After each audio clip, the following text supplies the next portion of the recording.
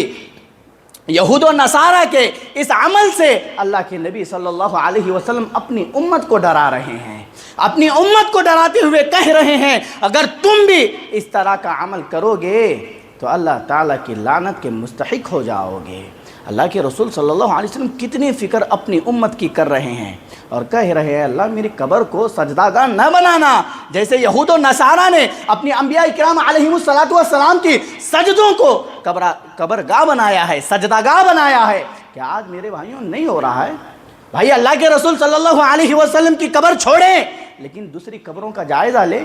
یہ امام الانبیاء ہے، نبی سے بڑھ کر کس کا مقام ہے، کس کا رتبہ ہے؟ ہاں نبی سے بڑھ کر کے اس کائنات میں کوئی ہے نہ ہو سکتا ہے، لیکن پھر کیوں قبروں پر جا رہے ہیں، کیوں اب ان قبروں پر اپنے ماتوں کو رگڑ رہے ہیں؟ اللہ کے نبی نے بد دعا کی ہے ایسے لوگوں کے لیے، بد دعا کی ہے کہ اے اللہ یہود و نصارہ پر تو لعنت برسا، اور جو یہود و نصارہ کی طرح عمل کرے گا اللہ تعالیٰ اس پر بھی لعنت برسائے گا۔ میرے بھائی اس کے بعد حضرت فاطمہ رضی اللہ عنہا روتی ہوئی آتی ہے۔ حضرت فاطمہ رضی اللہ عنہا اللہ کے رسول صلی اللہ علیہ وسلم کے پاس آتی ہے۔ حضرت فاطمہ رضی اللہ عنہا کا تعلق اللہ کے رسول صلی اللہ علیہ وسلم سے بڑے کمال کا تھا۔ جب اللہ کے رسول صلی اللہ علیہ وسلم حضرت فاطمہ رضی اللہ عنہا کے گھر جاتے تھے تو فاطمہ رضی اللہ عنہا دوڑے ہوئے آتی تھی اور اللہ کے رسول کے ہاتھ کو پکڑتی تھی، بوسہ دیتی تھی اور اندر لے کے جا کر کے اپنی جگہ پر بٹھاتی تھی۔ اللہ کے رسول صلی اللہ علیہ وسلم بھی ایسا ہی کیا کرتے تھے۔ جب فاطمہ رضی اللہ عنہا اللہ کے رسول کے گھر آتی تھی تو اللہ کے رسول پکڑتے تھے، فاطمہ کو بوسہ دیتے تھے اور اپنے جگہ پر لے کر کے جا کر کے بٹھاتے تھے۔ اللہ اکبر کبیرہ، بڑا گہرا تعلق حضرت فاطمہ رضی اللہ عنہ کا اللہ کے رسول صلی اللہ علیہ وسلم سے تھا۔ لیکن فاطمہ رضی اللہ عنہ وفات کے دن اللہ کے رسول صلی اللہ علیہ وسلم کے گھر جاتی ہے تو بڑے امید ارمان لیے جاتی ہے کہ کوئی استقبال کے لیے آئے۔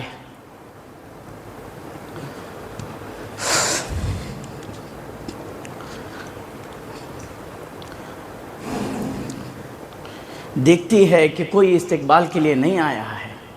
شاید دوڑے ہوئے اندر جاتی ہے اور اللہ کے رسول صلی اللہ علیہ وسلم کو گلے لگاتی ہوگی۔ اللہ کے رسول صلی اللہ علیہ وسلم کی تکلیف کو دیکھتی ہے۔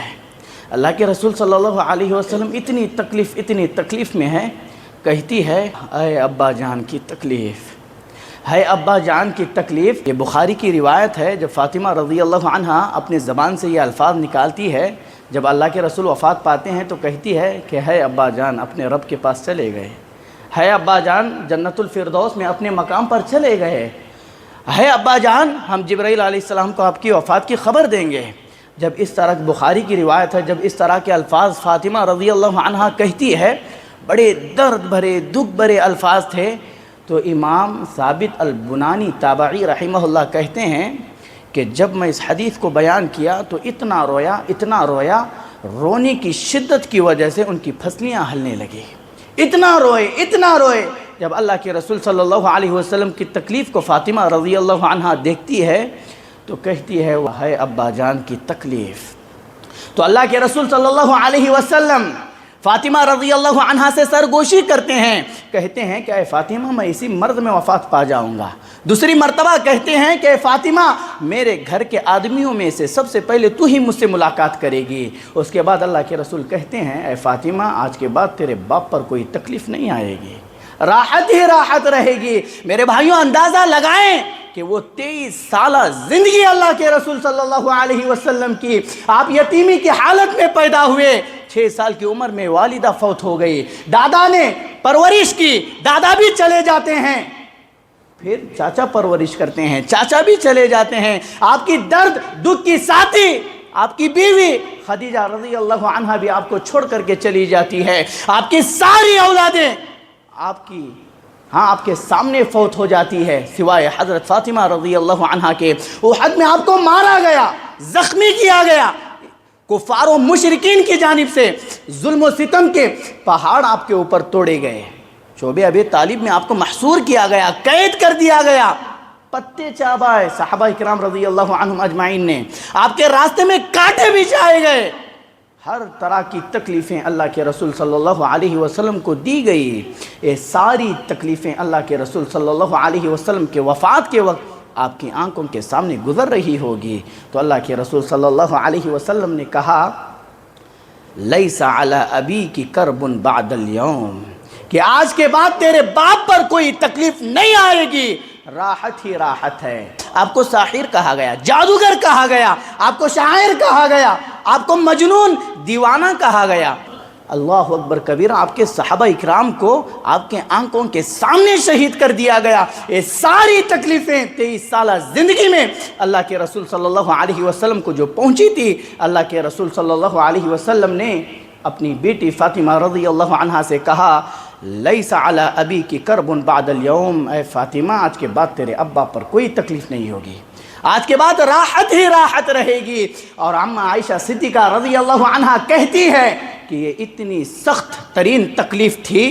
کہ اللہ کے رسول کے پاس ایک پیالہ رکھا ہوا تھا، اور اللہ کے رسول صلی اللہ علیہ وسلم اس پیالے میں اپنے ہاتھوں کو ڈبوتے ہیں اور اپنے چہرے پر پوچھتے ہیں، اور کہتی ہے ان رسول اللہ صلی اللہ علیہ وسلم توفی فی بیتی وفی یومی وبین سحری ونحری، کہتی ہے کہ اللہ تعالیٰ کی نعمتوں میں سے مجھ پر ایک نعمت یہ ہے کہ جہاں اللہ کے رسول صلی اللہ علیہ وسلم وفات پائے ہیں وہ میرا گھر ہے، اور یہ میری باری تھی۔ اللہ کے رسول صلی اللہ علیہ وسلم کے وفات کا دن ہے، اللہ کے رسول صلی اللہ علیہ وسلم میرے سینے سے ٹیک لگائے ہوئے ہیں، اور میری ٹھڈی سے آپ کا سینہ، آپ کا کیا ہے، سینہ لگ رہا ہے، اور اللہ کے رسول صلی اللہ علیہ وسلم چھت کے اوپر ٹک ٹکی نگاہیں باندھے دیکھ رہے ہیں اور کہہ رہے ہیں فی الرفیق الاعلی۔ اللہ کے رسول صلی اللہ علیہ وسلم اس آسمان کی طرف دیکھے اور آپ کی روح قبض کر لی گئی۔ اماں عائشہ صدیقہ رضی اللہ عنہا کہتی ہے کہ یہ آخری رات ہے اللہ کے رسول صلی اللہ علیہ وسلم کی وفات کی، کہ گھر میں اندھیرا ہے، کمرے میں اندھیرا ہے، جب چراغ جلایا گیا تو چراغ میں تیل نہیں تھا، جب چراغ جلایا گیا تو چراغ میں تیل نہیں تھا، اس تیل کو پڑوسن سے ادھار منگوا کر کے جلایا گیا۔ یہ اللہ کے رسول صلی اللہ علیہ وسلم کی وفات کا آخری دن ہے، آپ دنیا سے جا رہے ہیں اور گھر کا عالم دیکھے کہ چراغ ہے لیکن تیل موجود نہیں ہے، پڑوسن سے ادھار منگا کر کے اس چراغ کو جلایا گیا، اور کہتی ہیں کہ جب اللہ کے رسول اس دنیا سے چلے گئے، نہ دینار نہ درہم، بس کچھ اسلحہ ہے، ایک خچر ہے، اور کیا ہے، 7 اشرفیاں ہیں جو آپ نے اپنی مرض الموت میں تقسیم کر دی تھی، اور اسی حالت میں اللہ کے رسول صلی اللہ علیہ وسلم اس دنیا سے چلے گئے ہیں۔ پھر آپ کی تدفین کا معاملہ آتا ہے، پھر آپ کی تدفین ہوتی ہے، منگل کے دن پورا نماز جنازہ میں گزر جاتا ہے، پھر چاشمبے کے دن، بدوار کے دن آپ صلی اللہ علیہ وسلم کو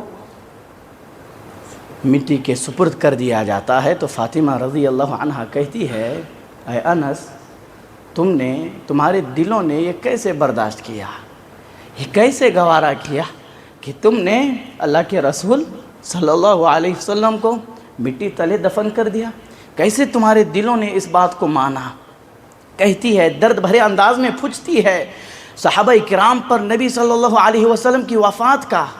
اتنا درد، اتنا درد، اتنا صدمہ ہے کہ عمر فاروق رضی اللہ عنہ کہتے ہیں کہ اگر کسی نے کہا کہ اللہ کے رسول وفات پا چکے ہیں تو اس کا سر ہوگا، میری تلوار ہوگی، میں اس کے سر کو قلم کر دوں گا۔ حضرت انس رضی اللہ عنہ کہتے ہیں کہ اللہ کے رسول صلی اللہ علیہ وسلم جب ہجرت کر کے مدینہ آئے تھے تو یہ روشن تھا، یہ منور تھا، جب اللہ کے رسول وفات پا گئے تو یہ تاریک ہو گیا۔ اللہ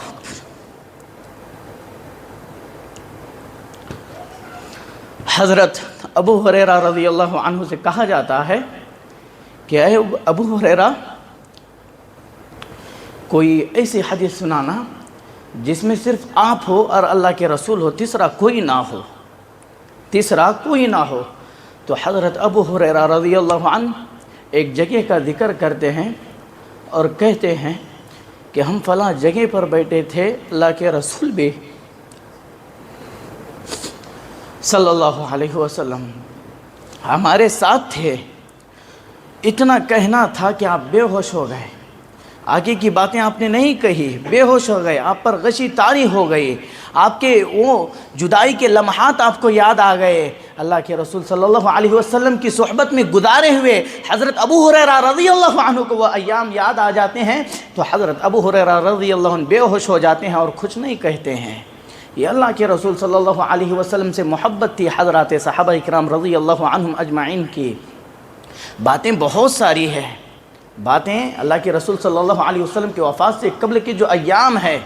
میرے بھائیوں، یہ مختصر طور پر میں نے کچھ باتیں کہی ہے، بہت ساری چیزیں اس میں چھٹ گئی ہے۔ آپ سیرت النبی کا مطالعہ کریں، آپ اللہ کے رسول صلی اللہ علیہ وسلم کی سیرت کا مطالعہ کریں، تو میرے بھائیوں آپ کو جینے کا سلیقہ مل جائے گا۔ اللہ کے رسول صلی اللہ علیہ وسلم کی زندگی آئیڈیل ہے، نمونہ ہے۔ اللہ نے کہا ہے آپ کے لیے یہ زندگی نبی کی آئیڈیل ہے، نمونہ ہے۔